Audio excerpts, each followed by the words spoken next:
everyone. Ich hab es. Ich nehme euch mal mit rein. Das kriegen wir alles hin. So schwer ist das für mich nicht. So. Loremaster of Sotek here. Hope you guys Bla, bla. appreciate the new sexy background we have for the dive into everything, because I don't have a lot of time.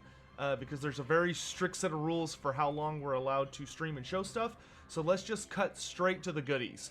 Now, I will have to use a little bit of carefulness when showing some of the new areas, because they contain some of the DLC and free LC stuff, and I'm not allowed to show you guys anything, any of their models. So for some places like this area, Yvres, you'll see is now.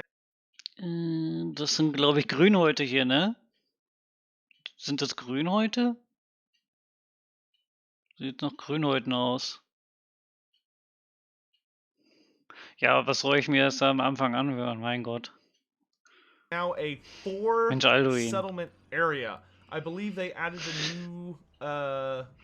Was mir aber sofort auffällt, Yvres hat jetzt nicht mehr nur 2 Siedlungen in der großen Kampagne, sondern 1, 2, 3, 4. Yvres hat jetzt 4 Siedlungen in der großen Kampagne. Added a new settlement of, I think Trilinia is new, and maybe God, I can't even say that. Alessali is new. I know the Shrine of Loak was always there, but now. Finde ich aber persönlich gar nicht schlecht. Dann haben die Hochelfen mal wieder ein bisschen mehr Action mit den ganzen Dunkelelfen dann dazu. Das ist sicherlich lustig. Now there's a lot going on here, and as you can see, if you're not playing either Eltharion the Grim or Grom the Paunch, both of them actually start off fighting there, which is great, and has a lot of exciting stuff going on the island. But let's keep moving. Aber da jetzt in Bretonia habe ich nichts Neues gesehen von Gorms Startposition. Das ist hier jetzt irgendwie immer noch. Oder ist das das ist doch nicht seine Fraktion, oder? Also eigentlich soll er doch hier hin. Is great and has a lot of exciting stuff going on the island. But let's keep moving. Some other the biggest thing that we're going to of course talk about is the Badlands. Oh ja, bei Orca, ja, sieht man noch nichts vom neuen Ork. Okay, ja, ist mir gerade auch aufgefallen. So, hier gibt es auch sehr viele Änderungen, sehe ich schon. Machen wir The weiter. Badlands, which I actually can zoom in on, have gone through incredible changes. First, ja, hier haben wir jetzt nicht mehr Galmaras. Nee, Galmaras war der Hammer. Galbaras. Ja, haben sie umbenannt in Morgheim. Ach nee, Galbaras ist hier. Morgheim haben sie hier oben hinzugefügt. Ich dachte, das haben sie jetzt übernommen aus der Lost Faction Mod, mit der ich gerade spiele, aber ist nicht so. Haben sie extra hinzugefügt, nochmal woanders. Okay. Ja, aber das ergibt Sinn mit den Untoten dort. the Marshes of Madness has finally been added to the game, which is probably one of the most exciting additions in my opinion. I'm really interested to go through it. And the Strigoi Empire has been, or Strigos Empire, has been moved here, as they should, because this is their ancestral home. This was actually the Kingdom of Strigoi, but you see Morgheim is now an official settlement, and I should be able to get footage showing you guys some of the unique structures that are available. I'm playing as the Skaven, and the reason for that is when you play as Skaven, you can Wurde nur gemoved, Alduin. actually see all the Skaven factions, and there are a ton. So you'll notice that although they did not add any new settlements, Ja, da unten war eine neue Skaven-Fraktion, das haben wir schon gesehen. To the Badlands, they completely rearranged how the factions work to make it more even and to make things more exciting. For instance, now, instead of Gorfang Rotgut and all of his lads of the Red Fang tribe controlling like all of the Badlands, now there's Skaven everywhere. So you have Gorfang Rotgut only starts off with Iron Rock and Carrick Drawn, that's it. Then to the south. Ja, hier haben wir neue Skaven. Die haben übrigens ein sehr schickes Banner. Muss ich mal erwähnen. At Valea Sorrow and controlling all the minor settlements in Carrick 8 Peaks, you have Clan Vulcan, who are notoriously famous. Das mit den Zwergen stört mich nicht, denn Karak Azul hatte, glaube ich, 7 oder 8 Siedlungen am Anfang. Das war eindeutig zu viel. This is the Fire Skaven, one of the regiments of renown, is actually them. And then Hier haben wir auch eine neue Grünhaut-Fraktion. Und ja, wie wir sehen, Karak Azul ist deutlich schwächer jetzt. Aber das fände ich auch gut so. Das ist gut so. Denn Karak hat später immer mit Karak Azul konföderiert und dann wurden die schnell zu stark. Das ist damit verhindert, dass die Zwerge so stark wieder werden. Zumindest hier in den Badlands. down in The Paunch's ancestral lands are the Skullcrag tribe, which is a greenskin tribe that control the Misty Mountains, Death Gorge, and Kradtomin. So that's a pretty exciting change. Just Death Gorge, ist das neu? Nee, ne? Das ist, glaube ich, nicht neu. there's just more factions around here, which prevents, you know, some of the larger ones from just kind of curb stomping everything. Up here in the mountains over by Azhag, which I'm sure you're going to be seeing a lot of, because Da oben ist Azaks neue Startposition. Das hatte ich schon mal im Livestream gesehen. people are probably going to be playing him. The Red-Eye Goblins have been, or Red-Eye Tribe has been moved to only own Nashrak's Lair and Khazad Irkulaz, which this is all now one province with Karakadrin. So these used to be two separate provinces, but they've combined them into one, and the reason for that is that Azhag, who is now in control of Karak Ungor, which I really need to ask CA, I need to ask them, they gotta change that to Red Eye Mountain, man. Karak Ungor is the dwarf name for it, but this, the Greenskins, when they took this over, they renamed it Red Eye Mountain, which is not too long of a name, so I'm not sure why it wasn't given that name in the first place, but hopefully they'll change that before release. And it has a new settlement of Karak Raziak, which is the starting place you have to take. Karak Raziak. Ja, das ist neu. As Azhag. Some other fun changes. I don't believe they've changed anything in the north, but if we go over to where Skarsnik is, they've also added some more Skaven here. So now as Skarsnik, you have a slightly easier start, because now instead of having to fight Karak Norn in the rest of the province, Karak Norn only owns their hold, but then the settlement down here has been changed to... Ja. Die waren, glaube ich, vorher drüben bei Malekith, ne? Oder waren die in den Südlanden? Irgendwo waren sie mal. Die wurden jetzt hierher geswitcht. The very famous Skaven hold of Fester Spike, which is actually a hilarious famous hold, because that's the one that 10-1 teleported to and destroyed in the story. Was man hier noch machen könnte, hier ist in der Nähe auch noch eine sehr bekannte Skavenfestung. Ich komme jetzt nicht auf den Namen. Ach ja, das ist die von Clan Fester. Irgendwo hier soll die auch sein. Die könnten sie auch noch mal einfügen, aber wird wahrscheinlich dann zu viel. Hier unten in den südlichen Reichen ist noch sehr viel Platz für neue Siedlungen. Besonders unten am Strand und so habe ich mich gestern auch mit Michael unterhalten. Another place where more Skaven are crawling out is over here. So Zufbar, the middle settlement, has been changed, so it's now another very famous site known as Neue Skaven. Cragmere. So this is Clan Ferric. Das gehörte vorher dem Blutspeerstamm. Auf jeden Fall Grünhäuten. Diese Grün mit den Speer. And they control Cragmere and Kaladromar, so they give Zufbar a little bit more to do, while also giving the vampire counts a little bit of alleviation from just constant dwarf pressure. The Bloody Spears are still probably one of the strongest starting Greenskin factions due to owning... In Mordheim sind auch neue Skaven, okay, habe ich jetzt so schnell nicht gesehen. Ja,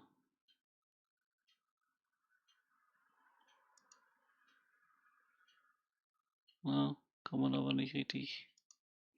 Bin ich schon zu weit. Ja, aber hier, das sind sie, glaube ich, ne? Können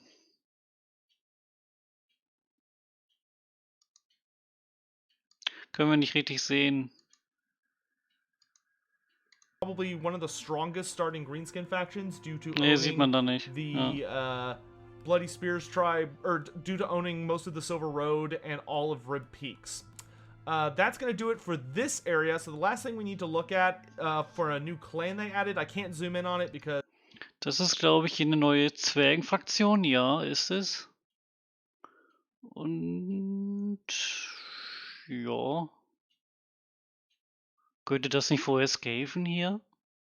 Ne, das hier gehörte vorher Kargasul und das hier gehörte, glaube ich, den Skaven. Die beiden. Und was ist das? Obviously, Emmerich's down here, but Emmerich starts Ach so, Imrik, ja. at the Fortress of Waragh, which is a very exciting settlement that's got a bunch of new cool stuff. And then they've added a new dwarf clan who Alter, deine scheiß Startposition. Die ist ja noch schlimmer als die von Malus Darkblade. are Clan Helheim, which are a very anti-dragon clan. So as you can tell, there's some Wie dumm, warum geben die ihm nicht einfach Kalidor und gut ist? animosity going on there. And I believe that does it for the new faction the new factions and the new places on the map for the Mortal Empires. Though I will kind of scan around the area in case I miss something. That way, if I did miss something, you'll be able to kind of catch it in post. But I believe that's all the major changes. I don't think they added any new places to Ulthuan. Still just Blue Vipers there. All those skates. Hat sich da irgendwas geändert? Nee, so wie ich das sehe, nicht.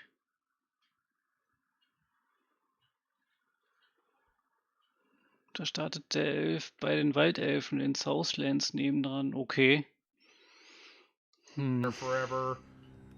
So yeah, that's gonna wrap up Mortal Empires. Let's go take a quick look over at Vortex. Alright guys, welcome to the Vortex map, and as I said earlier, there have been some changes, but if I recall correctly, almost all of them have to do more with Ulthuan than anything else.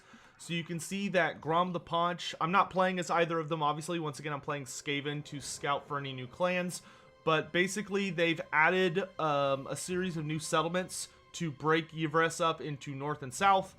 So there's a lot more going on here, and there's a lot more fighting going on over the islands to make it, just kind of make it busier and to give these factions more stuff to be contesting over. And I think that's really the only biggest changes. When you play as those characters, there's a lot of things that mix around with start locations depending on who you're playing from the new characters' perspectives. But yeah, that's gonna be all of the big reveals there. So now let's take a look at some of the new unique structures they've added into the game, because I know I love those, and I'm sure a lot of you guys do too. So let's go ahead and take a look.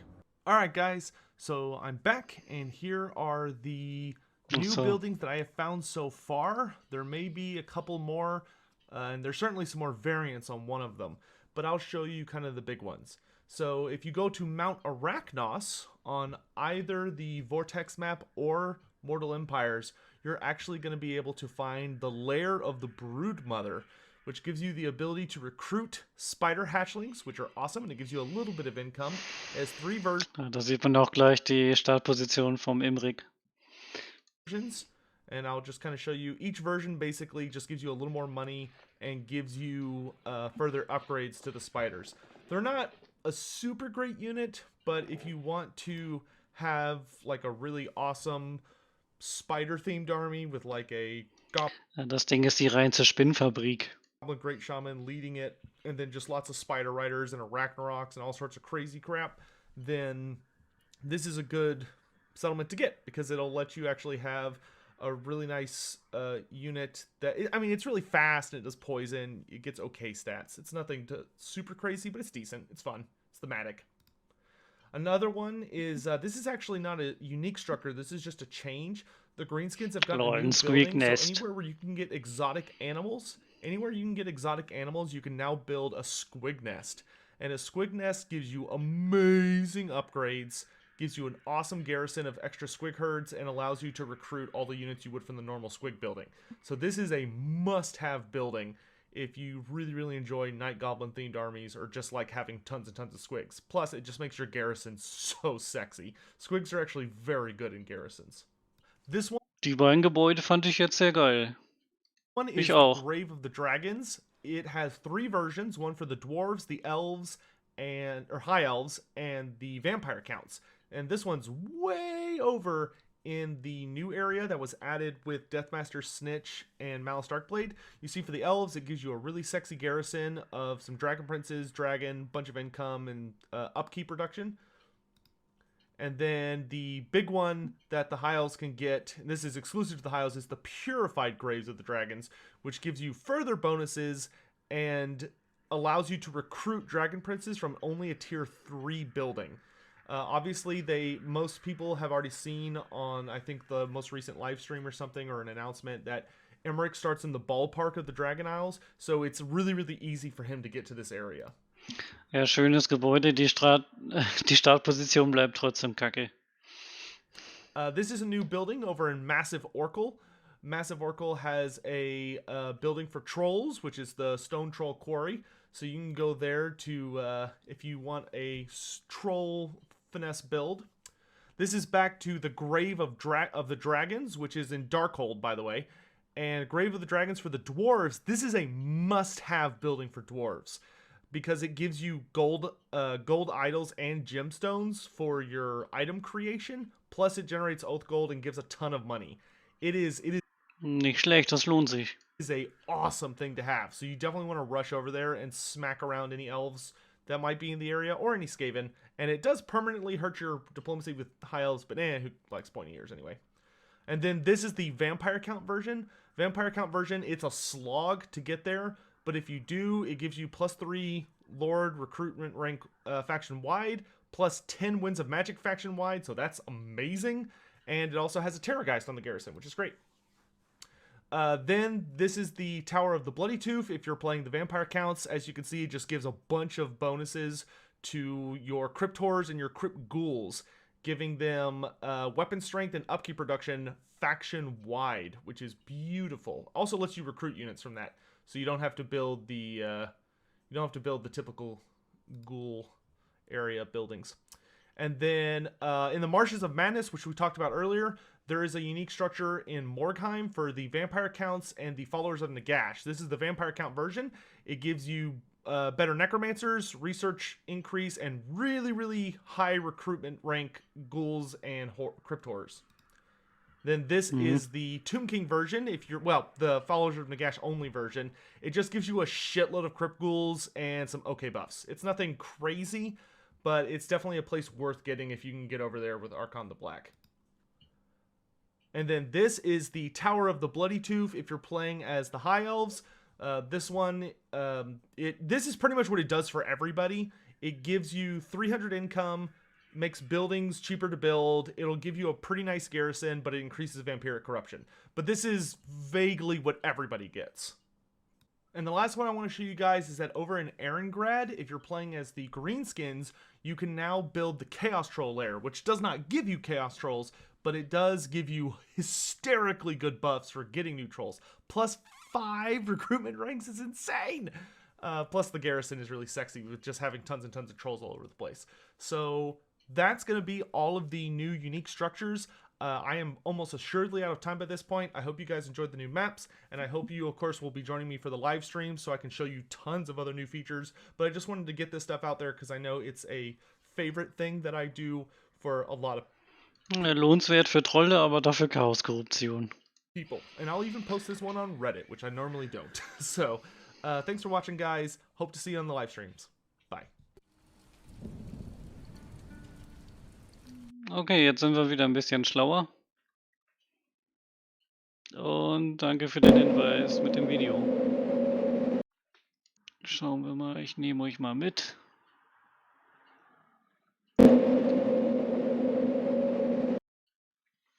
Mach mal für Warhammer 3 mögliche Lord, Startposition, Spekulation. Kann ich mal machen, ja. A long time coming, but the Greenskins rework is finally here. And with it comes big changes to how the war mechanic works in Blah, blah.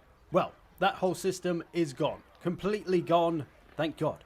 Replaced by a far superior system, which all begins with this bar at the top of the screen. It has different segments that you'll go through as you build your war, potentially improving your faction in both campaign and battle, with effects on growth, obedience, leadership and recruitment cost, whether that be positive or negative. Now, how do we fill this bar? Well, we're going to need reputation, or war points if you like. You'll be passively getting one of these per turn, so the bar will always be building and can never go down, unlike goddamn fightiness. You'll also get reputation from fighting and winning battles, especially against the odds. You'll get more reputation if you beat the odds rather than looking for those easy wins. And when you raise settlements, you'll also be able to get a nice chunk there too. So those will be the main two things you'll be doing to build up this war bar, which forces you to keep fighting and to keep going around and raising and being like a greenskin should be. You can also gain a nice chunk to start with if you have a successful war beforehand. And then finally, once you've cropped enough gits, you will be ready to war. You will have worked your way through the bar until the skull at the end is highlighted and ready to be activated so you can call the war. Once this is done, you'll need to select a target. That's right, we need a war target, someone to take out. In this case, I'm going for Karaz-a-Karak. Now, on all settlements, you'll see this little icon appear, which indicates the faction's strength. You can see Karaz-a-Karak is number 2. They're the second strongest faction going right now. If we look at some other factions, Karakaz Ghul here, they're only 27, so they're not so strong. Somebody over here is 103, so depending on the strength of the faction that you try to take out, that'll determine what reward you get. Obviously, the stronger the faction, the better the reward. And rewards are flavoured to different factions. So we're going with the number 2, Karaz-a-Karak. We now get the choice of dedicating our war to Mork or Gork. If you dedicate to Mork, you'll get more missile strength for your army, and if you dedicate to Gork, you'll get more melee strength for your army. Now, that is entirely up to you, and as we can see now, Karaz-a-Karak now glows green, highlighting the capital that we need to take out. And the capital is always the goal. And we've got 20 turns to do this. That's how long this war is going to last. And you can see the reward that we'll get if we're successful at taking Karaz-a-Karak. Now, as for the war armies themselves, they're no longer AI controlled, thank God. They will be part of your current existing armies. You'll get a little war tab, which will have about 5 units in it to start with, adding more with every turn. So it'll take 3 or 4 turns to fill up the army, but it depends on the size of your current army. If you've got 10 units in the main army, you'll get 10 war units. If you've got a full 20 stack, you'll get a full 20 stack war army. And the units will be randomly chosen. You can see I've got a couple of Black Orcs in this one. That's because it's Grimgor's War. When you play as different legendary lords, they get different units in their armies potentially. Mostly it's pretty basic, cheap units. Although I have had 3 Arachnarok Spiders in one before. So yeah, you can get big ass freaking 40 stack armies so that you can go on an absolute rampage. And well, you can imagine the carnage. So you'll have... Was meint jetzt? Muss mit weg? Was meint jetzt? Your 20 turns to take the capital city of whoever your target is. In this case, Karaz-a-Karak. We've just done it. Ach so, dass die Skaven ihre Ruinen nicht mehr haben und man die öffentlich sieht. Ja, ist ein bisschen nervig manchmal. We've taken their precious mountain fortress, and you don't have to raise the settlement. You can take it if you want to and occupy it, which is what we're going to do in this case, because it is a So, jetzt hat es mit einem Waaagh erobert. nice stronghold to have. And with the success of our Alduin, der Skin ändert sich! war taking out our target, that means we'll get our rewards at the end of the war duration. You can see it says here that we need to hold on to this target to receive our trophy. So we need to make sure the dwarfs don't come and take it back, basically, which shouldn't be a problem. Also wenn ich das jetzt verstanden habe, dann, wenn er den Waaagh startet, dann muss er innerhalb einer Rundenzeit die Siedlung erobern. Wenn ich das richtig verstanden habe. We're allowed to hold on to all of our war units and our war until the duration of the war is over. So for Grimgor here, that basically means rampaging through whatever the dwarfs have left. Genau, okay. Well done, my lord. You have successfully completed your war and claimed your trophy. Not only do rival war bosses gaze upon it with envy, but it will also boost the tribe until you claim your next trophy. So once you keep a hold of that capital for the war duration, it'll come to an end and you will finally get your trophy. And as you just heard, it gives you a nice... Und so wie ich das dann eben gesehen habe, ist dann die Waaagh-Armee mit dabei, aber sie ist keine Extra-Fraktion mehr. So wie ich das eben beobachtet. chunk on the start of your next war, making it that little bit quicker to get and prevents you from going into that red zone of the war bar. Now just a few quick final notes. Firstly, war armies will be attached to all of your current armies. So if you've got 3 armies knocking around the map, you'll get 3 war armies to go with each of them. Now while that sounds like a sweet deal, it can actually be a bit of a problem because war armies do cost upkeep to some degree. so it's not uncommon to find yourself going into the red once you get your Waaagh going. So you'll need to make sure you've got enough in the bank and or enough coming in to keep your Waaagh afloat. And another thing is that Ja klar, weil die andere Armee dann auch nochmal 20 haben kann, die parallel dabei ist, mit dabei ist, ja. if you successfully complete a Waaagh, you'll get some recruitable Waaagh units for outside the Waaagh time, such as the Lava Arachnarok Spider, Feral Wyverns, or Feral Hydra. These will be limited though. So that is about it for the new campaign side of the Waaagh mechanic. Now let's take a look at the battle changes. Und da haben wir schon die Hydra und die Refund. Now when it comes to using your Waaagh in battle, the ability used to look like this. 30-second duration, 24% increase to speed, 18% increase to charge bonus, and 20 melee attack. Affects everybody map-wide, cooldown of 90 seconds. Well, that Waaagh is dead and replaced by the new Waaagh, which only lasts 18 seconds, so 12 seconds less than before, still map-wide, but gives plus 25% armor-piercing weapon damage, plus 24 melee attack, plus 25% base weapon damage, and an immunity to psychology. So much more about increasing the damage that all units will do. That immunity to psychology is pretty huge as well. That could make a big difference, giving them 18 seconds of not having to worry about fear or terror. But the one thing missing now is that there is no cooldown for this, because it's linked to a bar in the battle, which we will get to in a second. Ja, haben sie den Waaagh auf dem Gefecht auch gleich noch verbessert. So that's the basic new Waaagh ability that will be used by non-legendary lords and in custom and multiplayer battles. In campaign, however, legendary lords will get their own unique Waaagh variations. Grimgor gets more armor piercing and base damage for his army. Skarsnik gets more armor piercing damage for his army. Wurzag gets plus 22 physical resistance for his entire army. And Azag gets spooky by making everyone cause fear and terror in his army, Die haben sogar alle unterschiedliche. which is pretty damn huge, if you ask me. Furthermore, when you have a campaign Waaagh active, it'll change the battle Waaagh ability to the big Waaagh. You can see here the difference between Grimgor's Waaagh and Grimgor's big Waaagh. It's basically just more melee attack, 40 on Grimgor bekommt einen extra Waaagh, ist aber auch loremäßig richtig. the big Waaagh. So having a campaign Waaagh active will increase the gains of battle Waaagh as well. So how do we use these Waaagh abilities in battle now? Well, at the top of the screen, we've got another new Waaagh bar. And to read from the UI, Waaagh points are generated for each entity engaged in melee. When enough points are generated, the bar will fill up and the Waaagh ability will become available for use. The more friendly units in the battle, the more points required to fill the bar. Each use of the ability also increases the number of points required. So the more units you have engaged in melee, the quicker you'll fill this bar and be able to get your Waaagh ability to use. And it is an ability you have to activate yourself. It doesn't just go off when the bar is full, you'll have it there to use it when you want it, and then the bar will start to fill again. So you'll see here in combat, it's filling up red Ja, ist wie bei Dunkelelfen. Das ist mir auch schon aufgefallen. because a lot of my boys are engaged in melee. For every one entity in melee, 1 point is generated every second until that bar is full.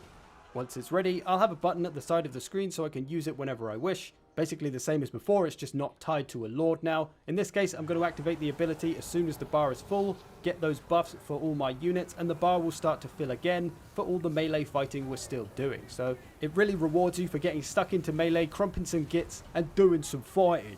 And once you've used it, it will take a longer time to fill the bar up again, so you're probably only going to get 2 or 3 Waaghs per battle if you're lucky, but that will very often be enough. Personally, I find this a great improvement Bisschen kurz, ne? Irgendwie. to the Waaagh ability in battle, because before it relied a lot on using the charge, and if you were already in combat and you had a Waaagh to use, all it would do would increase your melee attack and you wouldn't get much use out of the speed or charge bonus boost unless a unit happened to be charging. So much better now, just increases damage output all round. Now let's take a look at some of the new campaign exclusive units that you'll be getting in your Waaghs. Beginning with Armoured Squig Hoppers, who very much do what they say on the quite literal tin. Very much just your normal Squig Hoppers with some armor on, making them much tougher and helping them survive, meaning they can be much more effective at being a Squig Hopper.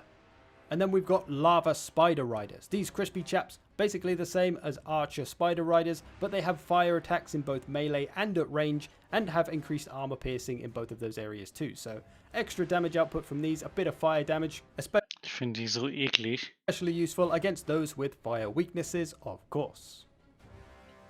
And then we have the Super Squig, who, well, it's probably just easier if I show you.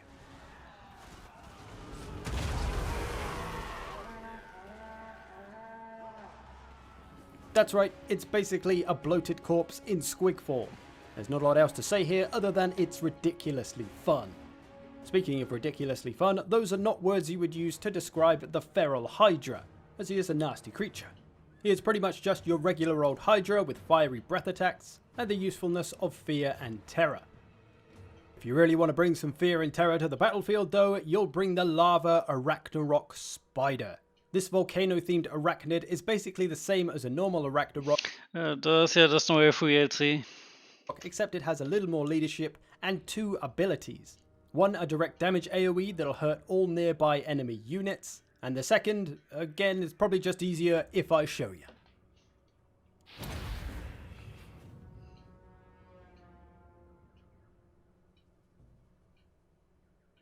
It unleashes a barrage Das ist cool. of firebolts raining down on all nearby enemies, causing fire damage, pain, and suffering.